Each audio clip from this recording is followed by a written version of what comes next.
And we have in studio with us, thanks for coming in, Cedric Lover. Delighted to be here. State Representative. So the big question, because I wrote this down so I got it right. So if this were to pass, if LSU Shreveport and Louisiana Tech were to merge, would it be LSUS? Would LSUS become LTUS, or would Louisiana Tech become LSUSR?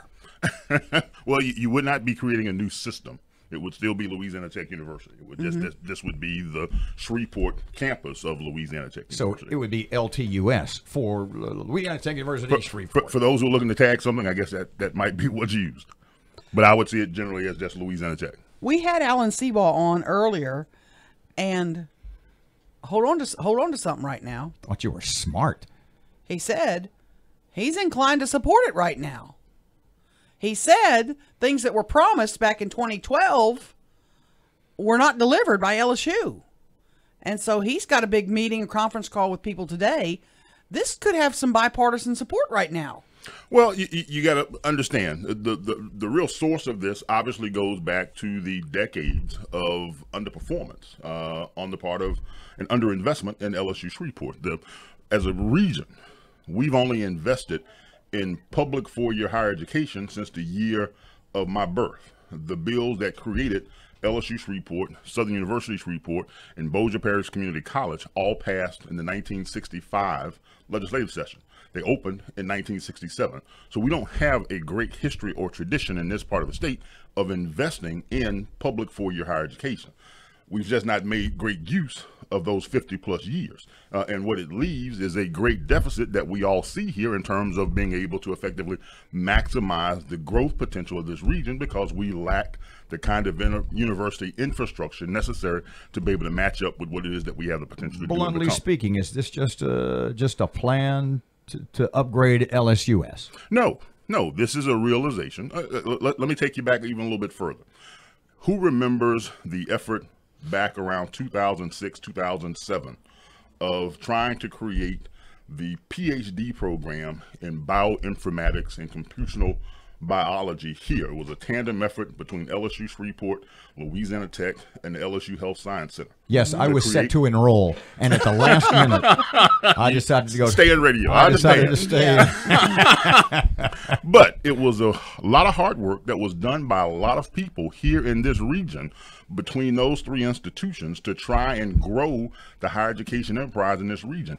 And it was very forward thinking when you think about the fact that you were just starting to hear about the potential of what the information, big data, and everything else, how it was going to ultimately end up impacting healthcare. We were trying at that time to grow and expand the role, scope, and mission of LSU Shreveport, and do it in a fashion that involved a tandem coordinated approach between the institutions that were here. That would have been something that would have been a sea change in terms of higher education in this area. It ended up being killed by the folks south of us. Let me ask you, you pass legislation. Does it then go to the Board of Regents? What's the process? Well, no, our Constitution says if you want to expand, merge, start something new, you have to have a process that was done for this same legislation 7 years ago, when the folks from this area got together and put in place the study that was necessary, the Eva Klein study that inventoried the deficits that we have in terms of higher education within this area, within this community. That was the basis upon which this bill was offered 7 years ago. And I'm listening to you guys driving up. This is the same exact legislation that Representative, now Senator Jim Fannin, offered in 2012 to accomplish the same thing. The only thing that probably needs to be added in effort to make this any better would be some provisions that ensure that you leave the foundational resources that the LSU Shreveport folks here have rightfully generated here in Shreveport, so that you don't end up seeing some possibility of any of that being shifted to Ruston. What about the medical LSU Health? What's the involvement with that? Well, hopefully what you would see is a greater integration, because right now we're in silos. Most folks don't realize that the highest paid bachelor's degree that you can get right now from American University is biomedical engineering. There are two programs in the state of Louisiana. One's in Baton Rouge at LSU, the other's at Louisiana Tech, 70 miles from here in Ruston. Wow. Those are the types of programs that should be integrated and connected and coordinated with things like medical schools. and health science centers. But we don't do that here because we all exist in our individual little LSU silos, tech silos, and what have you around, as opposed to doing that which is ultimately in the best interest of our region. From my perspective, this isn't about LSU. It's not about Louisiana Tech. It's about Shreveport, Bossier, and Northwest Louisiana, and creating the kind of higher education infrastructure that we need in order to be able to effectively grow this area.